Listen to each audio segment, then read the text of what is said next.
ಮಳವಳ್ಳಿ ತಾಲೂಕಿನ ಹಲಗೂರು ಗ್ರಾಮದ ಚನ್ನಪಟ್ಟಣ ರಸ್ತೆಯಲ್ಲಿರುವ ಜೆಜೆ ಪಬ್ಲಿಕ್ ಶಾಲೆಯ ಆವರಣದಲ್ಲಿ ಗುರುಪೂರ್ಣಿಮೆ ಅಂಗವಾಗಿ ವಿದ್ಯಾರ್ಥಿಗಳಿಗೆ ಅಕ್ಷರಾಭ್ಯಾಸ ಹಮ್ಮಿಕೊಳ್ಳಲಾಗಿತ್ತು. ಜೆಜೆ ಪಬ್ಲಿಕ್ ಶಾಲೆಯ ಪ್ರಾಂಶುಪಾಲರಾದ ಲಲಿತಾಂಬಾ ಸೋಮಶೇಖರ್ ಅವರು ಮಾತನಾಡುತ್ತಾ, ನಾವು ನಮ್ಮ ಮಕ್ಕಳನ್ನು ಬಾಲ್ಯದಿಂದಲೇ ಅಂದರೆ 4ನೇ ವಯಸ್ಸಿನಿಂದ 14ನೇ ವಯಸ್ಸಿನವರೆಗೆ ಅವರನ್ನು ತಿದ್ದುವ ಅವಕಾಶವಿರುತ್ತದೆ. ಈ ಸಮಯದಲ್ಲಿ ನಾವು ಒಳ್ಳೆಯ ಸಂಸ್ಕಾರವನ್ನು ಹೇಳಿಕೊಟ್ಟರೆ ಅವರು ಅಡ್ಡದಾರಿ ಹಿಡಿಯುವುದಿಲ್ಲ. ನಮ್ಮ ಸಂಸ್ಕೃತಿಯಲ್ಲಿ ಅಷ್ಟೊಂದು ಶಕ್ತಿ ಇದೆ ಎಂದರು. ಇವಾಗ ಏನ್ ನಾವು ಪ್ರೀತಿಯಿಂದ ಮಕ್ಕಳಿಗೆ ನಮ್ಮ ಸಂಸ್ಕಾರವನ್ನ ತಿಳಿಸ್ತಾ ಬಂದ್ರೆ ಅವ್ರು ಎಲ್ಲೂ ಕೂಡ ಅವರು ಭ್ರಷ್ಟರಾಗಬೇಕು ಅಥವಾ ಮತ್ತೊಂದು ಆಗಲಿಕ್ಕೂ ಸಾಧ್ಯ ಇಲ್ಲ. ಸೊ ನಮ್ಮ ಸಂಸ್ಕೃತಿಯಲ್ಲಿ ಅಷ್ಟೊಂದು ಶಕ್ತಿ ಇದೆ. ಒಮ್ಮೆ ಸ್ವಾಮಿ ವಿವೇಕಾನಂದರನ್ನ ಕೇಳಿದ್ರಂತೆ ವರ್ಷನ್ಸ್ ಒಬ್ರು, ಏನು ನಿಮ್ಮ ಭಾರತದಲ್ಲಿ ವಿಶೇಷ ಅಂತ ಹೇಳಿ. ನಮ್ಮ ಭಾರತದ ವಿಶೇಷ ಏನಪ್ಪಾ ಅಂತ ಹೇಳಿದ್ರೆ ಗುರು ಶಿಷ್ಯರ ಪರಂಪರೆಯೇ ನಮ್ಮಲ್ಲಿ ವಿಶೇಷತೆ ಅಂತ ಹೇಳಿ. ಗುರು ಅಂತ ಹೇಳಿದ್ರೆ ಇಲ್ಲಿ ನಾವು ಶಿಕ್ಷಣ ಕೊಡೋರಷ್ಟೇ ಅಲ್ಲ, ತಾಯಿಯಾದವ್ರು ನೀವು ಕೂಡ ಗುರುನೇ, ತಂದೆಯಾದವ್ರು ನೀವು ಕೂಡ ಗುರುನೇ. ಸೊ ಬಾಲ್ಯದಿಂದ ಸರಿ ಯಾವುದು ತಪ್ಪು ಯಾವುದು ಅಂತ ಹೇಳಿ ತಿಳಿಸ್ತಾ ಬರ್ತೀವಿ. ಸೊ ಕುಟುಂಬ ಹೇಗೆ ನಿರ್ವಹಿಸಬೇಕು ಅಂತ ಹೇಳ್ತಾ ಬರ್ತೀವಿ. ಸೊ ಈ ರೀತಿ ನೋಡಿದಾಗ ನೀವು ಕೂಡ ಮಗುವಿಗೆ ಗುರುವೇ.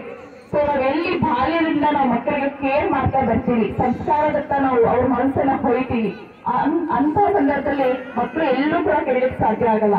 ಯಾವ ರೀತಿ ಅತಿಥಿ ಸತ್ಕಾರವನ್ನ ಮಾಡಬೇಕು, ಯಾವ ರೀತಿ ಗೌರವಿಸಬೇಕು, ಯಾವ ರೀತಿ ಸಕಾರಾತ್ಮಕ ಮಾತುಗಳನ್ನೇ ಮಕ್ಕಳ ಮುಂದೆ ಹಾಕ್ತಾ ಬಂದಾಗ ಮಕ್ಕಳು ಖಂಡಿತ ಉತ್ತಮರಾಗ್ತಾರೆ. ಸೊ ನಿಮ್ಗೆಲ್ಲ ದೇವರು ಎಂತ ಅವಕಾಶ ಕೊಟ್ಟಿದ್ದಾರೆ ಅಂತ ಹೇಳಿದ್ರೆ ಈಗಿಂದಲೇ ನೀವು ತಿದ್ದಿ ತೀರ್ಬೋದು ಮಕ್ಕಳನ್ನ. ನಮ್ಮ ಎಷ್ಟೋ ವೇದ ಉಪನಿಷತ್ ಪುಸ್ತಕಗಳಿದೆ, ದಯವಿಟ್ಟು ಓದಿ. ನಮ್ಮ ಸಂಸ್ಕಾರ ನಮ್ಮ ಸಂಸ್ಕೃತಿಯನ್ನ ನಾವೇ ಹೊತ್ತಿಡಬೇಕು. ತುಂಬಾ ಶ್ರೀಮಂತ ನಮ್ಮ ಒಂದು ಸಂಸ್ಕಾರ. ಆ ಶ್ರೀಮಂತಕ್ಕೆ ನಾವು ಉಳಿಸ್ಕೊಳ್ತಾ ನಮ್ಮ ಮಕ್ಕಳು ಕಲಿಸ್ತಾ ಹೋಗ್ಬೇಕು. ನಾವೆಲ್ಲ ಪುಣ್ಯವಂತರು, ಭಾರತ ಮಾತೆ ಮಡಿಲಲ್ಲಿ ನಾವು ಜನಿಸಿದೀವಿ.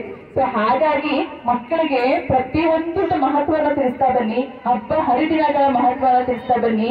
ಎಲ್ಲೋ ಮಕ್ಕಳು ರೆಸಾರ್ಟ್ ಅಂತೆ ಅದಂತೆ ಇದಂತೆ ಮಾರು ಹೋಗ್ತಾ ಇದಾವೆ. ಬೇಡ, ಯಾವತ್ತೋ ಒಂದ್ ದಿವಸ ಎಂಜಾಯ್ಮೆಂಟ್ ಹೋಗ್ಲಿ, ಪರವಾಗಿಲ್ಲ, ತೊಂದರೆ ಇಲ್ಲ. ಹೆಚ್ಚು ರಜೆ ಇದ್ದಂತಹ ಕಾಲದಲ್ಲಿ ಆದಷ್ಟು ಸಜ್ಜನರು ಎಲ್ಲಿ ಸೇರ್ತಾರೋ, ಸಜ್ಜನಿಕೆ ಎಲ್ಲಿರುತ್ತೋ, ದೇವಸ್ಥಾನಗಳು, ಪುಣ್ಯಕ್ಷೇತ್ರಗಳು ಅಂತ ಕಡೆ ನಮ್ಮ ಮಕ್ಕಳನ್ನ ಕರ್ಕೊಂಡು ಹೋಗಿ ನಮ್ಮ ಮಹತ್ವನ ತಿಳಿಸೋಣ, ನಮ್ಮ ದೇಶದ ಮಹತ್ವನ ತಿಳಿಸೋಣ, ತಂದೆ ತಾಯಿಯ ಮಹತ್ವನ ತಿಳಿಸೋಣ. ನೀವು ಹೆಚ್ಚು ಹಿರಿಯರ ಸೇವೆ ಮಾಡ್ತಾ ಇದ್ರೆ ಮಕ್ಕಳು ಕೂಡ ನಿಮ್ಮ ಸೇವೆಯನ್ನ ಮಾಡ್ತಾ ಮುಂದೋಗುತ್ತೀನ ಅಂತ ಹೇಳಿ ಗುರುಗಳ ಬಗ್ಗೆ ಒಂದು ಭಕ್ತಿ ಪೂರ್ವಕವಾದ ಮಾತುಗಳನ್ನ ಮನೆಯಲ್ಲಿ ಹಾಡ್ತಾ ಇದ್ರೆ ಗುರುಗಳು ಏನು ಅಂತ ಹೇಳಿದ್ರೆ ಅವರು ಕೂಡ ಗೊತ್ತಾಗುತ್ತೆ. ಹಾಗಾಗಿ ದಯವಿಟ್ಟು ಮನೆಯಲ್ಲಿ ಒಂದು ಒಳ್ಳೆ ವಾತಾವರಣವನ್ನು ನಿರ್ಮಾಣ ಮಾಡಿ. ಯಾವ ರೀತಿಯ ವಾತಾವರಣ ಇರಬೇಕು ಅಂತ ಹೇಳಿದ್ರೆ ಮಗು ಎಲ್ಲೂ ಅಡ್ಡದಾರಿ ಹಿಡಿಬಾರ್ದು, ಆ ರೀತಿ ವಾತಾವರಣ ನಿರ್ಮಾಣ ಮಾಡಿ. ನಾವೇ ಟಿವಿಯನ್ನ ನೋಡ್ತಾ, ನಾವೇ ಸೀರಿಯಲ್ ನೋಡ್ತಾ ಮಕ್ಕಳಿಗೆ ಓದು ಅನ್ನೋದ್ರ ಬದಲು ನಾವು ಒಟ್ಟಿಗೆ ಕುತ್ಕೊಂಡ್ಬಿಟ್ಟು ಅವರು ಏನ್ ಓದ್ತಾ ಇದ್ದಾರೆ ಗಮನ ಕೊಟ್ಟು ಇನ್ನಷ್ಟು ಆದರ್ಶ ಮಾತುಗಳನ್ನ ನಮ್ಮ ಮಕ್ಕಳು ತುಂಬೋದ ನೋಡಿ.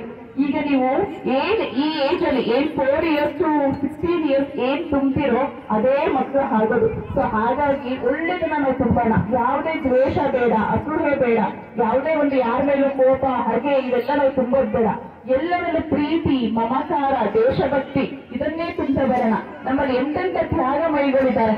ಸೊ ಅಂತವ್ರ ಬಗ್ಗೆ ನಮ್ಮ ಮಕ್ಕಳಿಗೆ ಹೇಳ್ತಾ ಬರೋಣ. ನಮ್ಮ ಒಂದು ವೇದ ಉಪನಿಷತ್ತಲ್ಲಿ ಹೇಳ್ತಾರೆ, ತಾಯಿಯ ಮಡಿಲಲ್ಲಿ ಗುರುವಿನ ಹಡೆಯಲ್ಲಿ ಇದ್ರೆ ಅದು ದೇವರ ಹತ್ರ ಇದ್ದಂತೆ ಅಂತ ಭಾಸವಾಗುತ್ತೆ ಅಂತ. ಶಾಲೆಯ ಸಂಸ್ಥಾಪಕರಾದ ಸೋಮಶೇಖರ್ ಮಾತನಾಡಿ, ನಮ್ಮ ವೇಷಭೂಷಣಗಳಾಗಲಿ ನಮ್ಮ ನಡವಳಿಕೆಗಳಾಗಲಿ ನಮ್ಮ ಮಕ್ಕಳಿಗೆ ಆದರ್ಶವಾಗಿರಬೇಕು. ಈ ದಿನ ನಾವು ಮತ್ತು ನಮ್ಮ ಶಿಕ್ಷಕರು ಕೂಡ ಇದನ್ನೇ ಅನುಸರಿಸುತ್ತಿದ್ದೇವೆ. ಸಂಸ್ಕೃತಿ, ನಡೆ, ನುಡಿಗಳಿಂದ ನಮ್ಮ ಮಕ್ಕಳಿಗೆ ನಾವು ಆದರ್ಶಪ್ರಾಯರಾಗಿರಬೇಕು ಎಂದರು. ಮಗನ ವಿಡಿಯೋ ಮಾಡ್ತಾ ಇರ್ತಾನೆ, ಅಪ್ಪ ನೀರಲ್ಲೇ ಹೊಟ್ಟೋಗ್ತಾನೆ. ಆ ಕಣ್ಣು ಮುಂದೆನೆ ಸಾವುಗಳ ಅಂದ್ರೆ ನಾವು ಮಕ್ಕಳಿಗೆ ಏನ್ ತೋರಿಸ್ಕೊಡ್ತೀವಿ ಅದನ್ನ ಏನ್ ಮಾಡಬಾರ್ದು ಅನ್ನೋದು ಇರಬೇಕು. ದೊಡ್ಡವರು ನಾವು ನಮಗೆ ಭಯ ಇರಬೇಕು. ನೀವು ಅಷ್ಟೇ, ನಿಮ್ಮ ವೇಷಭೂಷಣಗಳು ನಿಮ್ಮ ಮಕ್ಕಳಿಗೆ ಮಾದರಿಯಾಗಿರ್ಬೇಕು. ಅದ್ ಬಿಟ್ಬಿಟ್ಟು ನಾವು ಯಾಕೋ ಡ್ರೆಸ್ ಮಾಡ್ಕೊಳ್ಳೋದು ಮಾಡಿದ್ರೆ ಮಕ್ಕಳು ಅದನ್ನೇ ಫಾಲೋ ಮಾಡ್ತಾರೆ.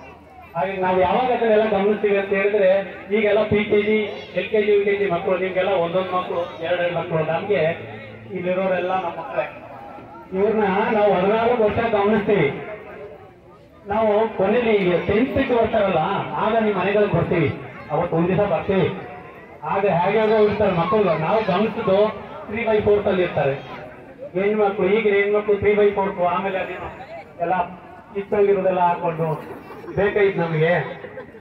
ಇವೆಲ್ಲ ಏನು ಬೇಡ, ನಾವು ಸುಸಂಸ್ಕೃತಾಗಿರೋಣ ಅಂತ ಹೇಳ್ತಾ ಇವೆಲ್ಲ ಇವತ್ತು ಭಾನುವಾರ ನಮ್ಮ ಶಿಕ್ಷಕರು ಕೂಡ ಬಹಳ ಖುಷಿಯಾಗಿ ಇವತ್ತು ಭಾನುವಾರ ಮನೇಲಿ ಇರ್ಬೋದು ಏನಪ್ಪ ಕರೀತಾರೆ ಅಂತ. ನಿನ್ನೆ ಕೂಡ ಒಂದು ಟೀಚರ್ಸ್ ಪ್ರೋಗ್ರಾಮ್ ಇತ್ತು, ಅದು ಎಲ್ಲ ಇದನ್ನೇ ಸುಸಂಸ್ಕೃತ ಕಲಿಸುವಂತದೇನೆ ಒಂದು ವಿದ್ಯಾ ಇದಾಗಿತ್ತು ಅಲ್ಲಿ ವರ್ಕ್ಶಾಪ್. ಹಾಗಾಗಿ ಇವತ್ತು ಕೂಡ ಬಂದಿದ್ದಾರೆ. ಎಲ್ಲರಿಗೂ ಈ ರಜದಲ್ಲಿ ಒಂದೆಲ್ಲ ಈ ಕಾರ್ಯಕ್ರಮನ ನೀವು ಯಶಸ್ವಿಯಾಗಿ ನಡೆಸ್ಕೊಟ್ಟಿದ್ದೀರಾ. ಪ್ರತಿ ವರ್ಷ ಹೀಗೆ ಬಂದು ಈ ಮಕ್ಕಳನ್ನ ನಮಗೆ ಗೊತ್ತಾರೆ ಏನು ಖುಷಿ. ಈ ಮಕ್ಕಳು ಅಂದ್ರೆ ಒಂದರಿಂದ ಈಗ ನಾವು 10th ಪಾಸ್ ಆದ ಮಕ್ಕಳುಗಳು ಹೋದಾಗ ಅವ್ರ ಮಾತುಗಳನ್ನೇ ನಾವು ಕೇಳ್ತೀವಿ, ಮತ್ತೆ ಆ ಜೂನಿಯರ್ಸ್ಗೆ ಅವರು ಬಿಟ್ಟು ಅವರ ಎಕ್ಸ್ಪೀರಿಯನ್ಸ್ ಅನ್ನ ಶೇರ್ ಮಾಡ್ತಾ ಇರ್ತೀವಿ. ಹಾಗಾಗಿ ಅವ್ರ ಮುಂದೆ ಎಲ್ಲ ನೀವು ಕೂಡ ಸುಸಂಸ್ಕೃತರಾಗಿರಿ ಅಂತ ಹೇಳ್ತಾ, ನಾವು ಸುಸಂಸ್ಕೃತರಾಗಿ ಇರೋಣ, ನಮ್ಮ ಟೀಚರ್ಸ್ಗೂ ಎಲ್ಲ ಅದನ್ನೇ ನಾವು ಗೈಡ್ ಮಾಡ್ತಾ ಇರ್ತೀವಿ. ಹಾಗಾಗಿ ಎಲ್ಲ ಬಂದಿದ್ದಕ್ಕೆ ತುಂಬಾ ಥ್ಯಾಂಕ್ಸ್. ಇದೇ ಸಂದರ್ಭದಲ್ಲಿ ಮಕ್ಕಳು ಅವರ ಪೋಷಕರಿಗೆ ನಮಸ್ಕರಿಸಿ ಅಕ್ಷರಾಭ್ಯಾಸ ಮಾಡಿದರು. ಅರ್ಚಕರಾದ ಉಮೇಶ್ ಆರಾಧ್ಯ ಅವರ ನೇತೃತ್ವದಲ್ಲಿ ಶಾರದಾ ದೇವಿಯ ಮೂರ್ತಿಗೆ ವಿಶೇಷ ಪೂಜೆ ಸಲ್ಲಿಸಲಾಯಿತು. ಕಾರ್ಯಕ್ರಮದಲ್ಲಿ ಶಾಲೆಯ ಶಿಕ್ಷಕರಿಂದ ಹಾಗೂ ವಿದ್ಯಾರ್ಥಿಗಳು, ಪೋಷಕರು ಉಪಸ್ಥಿತರಿದ್ದರು.